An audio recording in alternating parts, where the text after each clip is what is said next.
हम लोग प्रार्थना करेंगे। सर्वशक्तिमान अनुग्रहकारी जीवित प्रभु यीशु मसीह, तेरे पवित्र सामर्थ्य नाम से प्रभु एक बार फिर से प्रभु हम समय में तेरी आराधना और तेरी स्तुति करते हैं।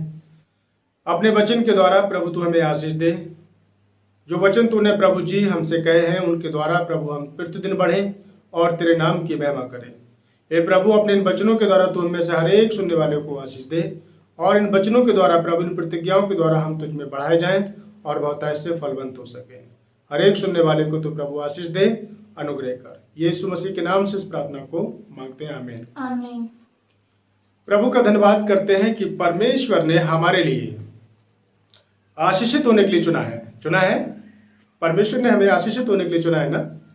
तो परमेश्वर ने जब हम लोगों को आशीषित होने के लिए चुना है, हमें आगे बढ़ने के लिए हमें चुना है, फिर हम लोग कई बार ऐसा होता है कि हम लोग आगे नहीं बढ़ पाते हैं। हमारी स्थितियां, हमारी परिस्थितियां हमें पीछे को खींचती हैं।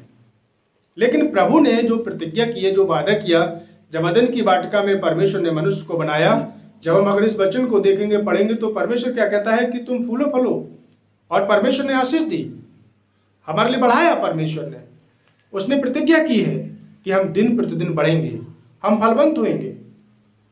लेकिन अगर हम इस चीज को गहराई से देखें तो हम लोग वहीं के वहीं रह जाते हैं, हम वहीं के वहीं हैं।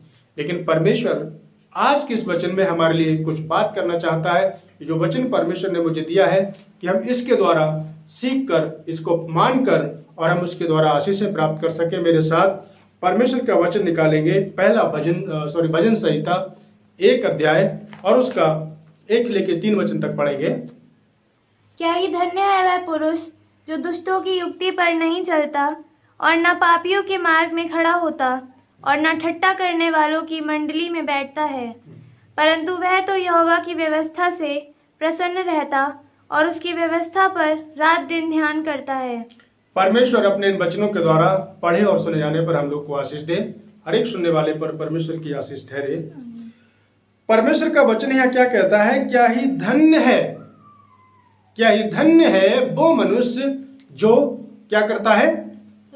जो दुष्टों की युक्ति पर नहीं चलता, जो दुष्टों की युक्ति पर नहीं चलता। आज संसार में हर एक प्रकार के हमारे दोस्त हो सकते हैं, हमारे रिश्तेदार ऐसे हो सकते हैं, हमारे परिचित लोग ऐसे हो सकते हैं कि जिनकी संगति में हमारे लिए सिवाय नुकसान के अलावा और हमें फायदा नहीं हो सकता। उनके मुंह अशुद्ध हैं, उनके अंदर सोच विचार ऐसी है कि हमें वो नीचे गिराने की कोशिश करेंगे। शैतान के द्वारा वो हमारे लिए फंदा बन सकते हैं। लेकिन यहाँ पर परमेश्वर का वचन कहता है, दाऊद इस बात को लिखता है, क्या ही धन्य है वह मनुष्य जो दुष्टों की सम्मति में नहीं चलता, जो दुष्टों की बातों पर नहीं चलता, जो उनकी योजनाओं पर नहीं चलता, जो उनके सोच विचार पर नहीं चलता, उनकी समझ पर नहीं चलता, परंतु वो क्या करता है? धन्य है वो व्यक्ति, ना तो वो दुष्टों की सम्मति में चलता है, नहीं ना पापियों के मार्ग में खड़ा होता और न ठट्ठा करने वालों की बैठक में बैठता है। धन्य व्यक्ति।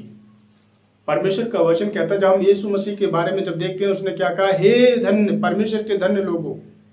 परमेश्वर ने हमें धन्य होने के लिए चुना है कि धन्य है वो जो मन के दीन है, धन्य है वो जो मेल कराते हैं, धन्य है।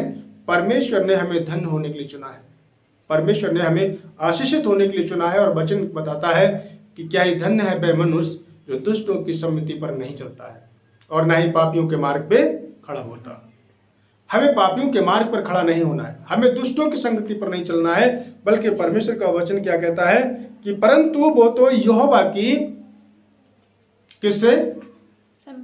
वो तो यहोवा की व्यवस्था से, वो तो यहोवा की व्यवस्था से आनंदित होता है, वो परमेश्वर के वचन से आनंदित होता है।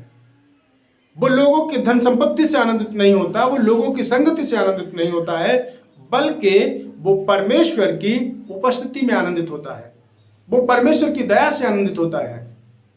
परमेश्वर ने हमें और आपको क्यों चुना है? कि परमेश्वर की उपस्थिति में हम उसके आनंद को प्राप्त कर सकें।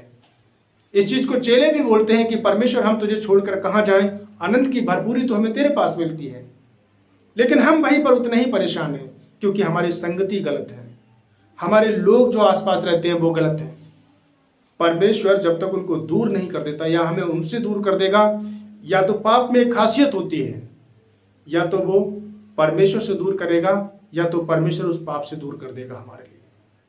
परमेश्वर पाप हमें परमेश्वर से दूर लाता है और परमेश्वर हमें पाप से दूर लेकर आता है। इस चीज को हमें समझना है, क्योंकि हर एक वस्तु और फायदा कितना है कि जब हम परमेश्वर की दृष्टि में उसकी योजना के अनुसार चलते हैं, उसकी इच्छा के अनुसार चलते हैं, तब परमेश्वर का वचन क्या कह रहा है, मेरे साथ पढ़ेंगे। और इसलिए जो वो मनुष्य काम करता है, इसलिए वो क्या होता है, सफल होता है। आज हम सब सफल होना चाहते हैं, हम सब बढ़ना चाहते हैं, हम सब तरक्की पाना चाहते हैं, लेकिन परमेश्वर से अलग होकर। परमेश्वर तू हमारे साथ मत चल, परमेश्वर हमारे साथ ना रहे, बल्कि हम अलग होकर, परमेश्वर से अलग होकर हम क्या करना चाहते हैं, संगति करना चाहते हैं, जबकि ये बिल्कुल गलत है। हमें परमेश्वर के साथ आगे बढ़ना है। क्यों बढ़ना है परमेश्वर के साथ आगे, मेरे साथ निकालेंगे नीति वचन की पुस्तक 3 अध्याय और उसका 5 और 6 वचन पढ़ेंगे। तू अपनी समझ का सहारा ना लेना, वरन संपूर्ण मन से यहोवा पर तू भरोसा अपनी रखना। समझ का सहारा ना लेना। पहली बात परमेश्वर ने क्या कहा कि समझ दुष्टों का की संगति में मत जाना, उनकी सम्मति मत लेना, उनके साथ संगति मत करना, यहोवा की व्यवस्था से मगन होना, आनंदित होना। और दूसरी बात परमेश्वर क्या कह रहा है, तू अपनी समझ तू का सहारा अपनी ना समझ लेना। का सहारा ना लेना। आज हम अपनी समझ के अनुसार अपनी युक्तियां बना लेते हैं, हम अपनी समझ के अनुसार हम अपनी युक्तियां बनाकर उसमें हम फंस जाते हैं और फिर परमेश्वर से कहते हैं प्रभु तू हमें इनमें से बाहर निकाल। बल्कि परमेश्वर का वचन क्या कह रहा है, पढ़ेंगे। वरन संपूर्ण मन से यहोवा पर भरोसा रखना, उसी को स्मरण करके सब काम करना, तब उसी को स्मरण करके अपने सब काम करना, तब वो तुम्हारे लिए क्या करेगा, सीधा मार्ग मार्ग निकालेगा। निकालेगा। जब हम परमेश्वर को स्मरण करके उसके अपने सारे काम करते हैं, चाहे वो हमारा पढ़ाई लिखाई का काम हो, चाहे वो हमारे लिए बिजनेस का काम हो, चाहे हमारे लिए कोई भी काम क्यों ना हो, जब हम अपने परमेश्वर को स्मरण करके, जब हम पहला स्थान अपने परमेश्वर को स्मरण करके करते हैं, तब परमेश्वर हमारे लिए सीधा मार्ग निकालता है। एक घटना मैं बताना चाहता हूँ बाइबल की, कि दाऊद ने जब उसके घर को अमालेकी लोग जलाकर चले गए थे, जब बिल्कुल से उसके घर को जला गए थे, परमेश्वर का वचन बताता है कि दाऊद और उसके साथी जब लौट कर आए तो देखा कि पूरा नगर जलाया हुआ है, बाल बच्चे उसके सब बंदी बनाकर ले गया दुश्मन, अमालेक के लोग ले गए। लेकिन दाऊद ने किसी से सम्मति नहीं ली, किसी से उसने सलाह नहीं ली, किसी से उसने कोई बातचीत नहीं की, और जाकर एकांत में बैठकर वो क्या करने लगा, प्रार्थना करने लगा। परमेश्वर से उसने प्रार्थना की और उसने परमेश्वर से पूछा, क्या परमेश्वर मैं इन लोगों का सामना करूं जाकर या ना करूं, परमेश्वर क्या इन लोगों से मैं युद्ध करूं या ना करूं। लेकिन जब वो परमेश्वर के सामने जाकर बैठा, तब परमेश्वर का वचन कहता है कि दाऊद हर एक वस्तु जो दुश्मन उसका लेकर चले गए थे, एक एक चीज को परमेश्वर की उपस्थिति में उसके अनुग्रह के द्वारा सब कुछ छुड़ा कर ले आया वापिस। ये कब हुआ कि जब उसने अपनी समझ का सहारा नहीं लिया, उसने परमेश्वर के वचन के अनुसार परमेश्वर से पूछा, उसने अपनी योजना को परमेश्वर के सामने रखा, उसने अपनी बातों को परमेश्वर के सामने रखा। इसलिए दाऊद हर एक वस्तु जो अमालेक के लोग उसके घर को, नगरों को जला कर ले गए थे, सब कुछ वापस छुड़ा कर ले आया। ये परमेश्वर का वचन है। ये उसने कहा कि मैं तुम्हें निरंतर आगे बढ़ाऊंगा और मैं तुम्हें आशीष दूंगा। इसलिए नीति वचन में दाऊद का बेटा कहता है, सुलेमान कहता है कि तू अपनी समझ का सहारा ना लेना, क्योंकि उसने अपने पिता को देखा, उसने बचपन से ही अपने पिता को देखा कि हर एक बात में मेरा पिता क्या करता है कि परमेश्वर यहोवा से पूछता है। हर एक युद्ध में जाने से पहले वो परमेश्वर की राय लेता है और परमेश्वर से पूछकर तब युद्ध जीतता है। और ऐसा कोई युद्ध नहीं जो कि दाऊद हार गया हो। हर एक युद्ध यीशु मसीह के नाम में उसने जीता, परमेश्वर की उपस्थिति में जीता। क्यों? क्योंकि उसने अपनी समझ का सहारा नहीं लिया। इसलिए वो कहता है कि धन्य है वो व्यक्ति जो यहोवा, जो दुष्टों की संगति पर नहीं चलता, परंतु वो तो यहोवा की व्यवस्था से क्या रहता है, मग्न रहता है। और परमेश्वर का वचन कहता है कि नीति वचन 3 और 5, 6 में कि जब हम संपूर्ण मन से यहोवा पर भरोसा रखकर आगे बढ़ते हैं, तब परमेश्वर हमारे लिए सीधा और सच्चा मार्ग निकालता है। मसीह में मेरे प्यारे बहन और भाइयों, इसी के साथ हम परमेश्वर का एक वचन और देखेंगे जो पहला इतिहास 29 अध्याय उसके 12 वचन में है। धन और महिमा तेरी ओर से मिलती हैं और तू सबों के ऊपर प्रभुता करता है। हम किसके लिए दौड़ रहे हैं? हमारा काम, हमारी नौकरी, हमारा बिजनेस, हमारा सेवा, किस लिए हम कर रहे हैं? सिर्फ लोगों में 80% सिर्फ में लोगों का यही मानना है कि हर तरीके से हमें सपोर्ट मिल जाए, हमें पैसा मिले, तमाम प्रकार से। लेकिन परमेश्वर का वचन यहाँ पर क्या कहता है? दाऊद कहता है कि धन और प्रतिष्ठा किसकी ओर से मिलती है? हमें यहोवा की ओर से मिलती है, हमें परमेश्वर की ओर से मिलती है। जब धन और प्रतिष्ठा हमें दोनों चीजें परमेश्वर की ओर से मिलती हैं, तो फिर हमें क्या करना है? हमें परमेश्वर के अनुसार चलना है। जो सब कुछ देने वाला परमेश्वर है। ईसाया की पुस्तक में लिखा है कि आकाश और पृथ्वी का वो करता है, सब कुछ उसके द्वारा बनाया गया है, सब कुछ उसके द्वारा रचा गया है। कुछ भी ऐसी वस्तु नहीं है जो कि परमेश्वर के बिना सृजी गई हो। परमेश्वर ने वचन क्या लिखा है कि धन और प्रतिष्ठा, तो पढ़िए पूरा वचन। धन और महिमा तेरी ओर से मिलती हैं और तू सबों के ऊपर प्रभुता करता है। सामर्थ्य और पराक्रम तेरे ही हाथ में है और सब लोगों को बढ़ाना और बल देना तेरे हाथ में है। सब लोगों को बढ़ाना। मेरे प्रिय भाई और बहनों, यदि आप इस वचन को पढ़ रहे हैं, इसको आप समझिए। आप घर में अपनी बाइबल खोल के इस वचन को पढ़ना और देखना कि इस वचन में कितनी सामर्थ्य है। परमेश्वर का वचन क्या कह रहा है कि धन, महिमा सब तेरे हाथ में है, और यहां तक कि प्रत्येक मनुष्य को बढ़ाना, आगे बढ़ाना परमेश्वर का काम है। ये वो जिसको चाहे उसको आगे बढ़ाता है। वचन कहता है वो जिसको चाहे ऊंचा करता है और वो जिसको चाहे नीचा कर देता है। ये बात नबूकदनेस्सर बहुत समय के बाद सीखा, जब उसने जंगल में घास चरी, जब उसने अपने घमंड के कारण जब उसका घमंड नीचा किया गया, तब वो जान गया था कि वो तो सर्वशक्तिमान परमेश्वर है। पृथ्वी को ऊंचा करना और उसको नीचा करना परमेश्वर का काम है। मसीह में मेरे प्रिय भाई और बहनों, परमेश्वर का वचन कहता है कि हमारे लिए किस रीति से परमेश्वर में आगे बढ़ना है। हमें दुष्टों की संगति पर नहीं चलना है, हमें अपनी संगति को सुधारना है। हम कौन सी संगति में बैठ रहे हैं, किन लोगों के बीच में हमारा उठना बैठना है, किन लोगों के बीच में हमारा चाल चलन है, हमें उसको सुधारना है। हमें परमेश्वर की उपस्थिति में हर एक बात परमेश्वर के सामने लेकर चलनी है। हर एक बात में हमें अपने परमेश्वर का धन्यवाद करना है, क्योंकि सब कुछ उसके द्वारा बनाया गया है और उसने हमें आशीष दी है।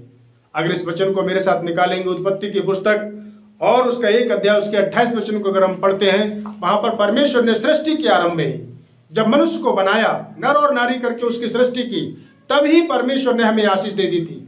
आज हम आशीषों के लिए प्रार्थनाएं करते हैं, हम धन्यवाद देना भूल गए हैं। हम केवल आशीषों के लिए प्रार्थना, सुबह शाम आशीष दो प्रभु, अनुग्रह करो प्रभु, आशीष दो, आशीष दो, यही हमारी प्रार्थनाएं हैं। जबकि परमेश्वर का वचन क्या कह रहा है, मेरे साथ पढ़ेंगे उत्पत्ति की पुस्तक 1 अध्याय उसके 28 वचन को। उत्पत्ति 1 अध्याय उसके 28 वचन को जब हम यहाँ पर पढ़ते हैं, तब परमेश्वर का वचन यहाँ पर लिखा हुआ है, तब परमेश्वर ने उन्हें आशीष दी, नर और नारी करके उनको बनाया, और परमेश्वर ने उनसे कहा, परमेश्वर ने उन्हें आशीष दी और उनसे कहा, फूलो फलो और पृथ्वी में भर जाओ। ये आशीष परमेश्वर ने कब दी थी? ये परमेश्वर ने जब आदम को नर और नारी करके बनाया। ये आशीष परमेश्वर ने उसी दिन दे रखी है हमें और आपको। फूलो फलो की आशीष, बढ़ने की आशीष, तरक्की करने की आशीष, धन संपत्ति की आशीष, ये सारी आशीषें परमेश्वर ने हमारे लिए पृथ्वी पर मनुष्य को बनाने से तुरंत बाद दे रखी हैं।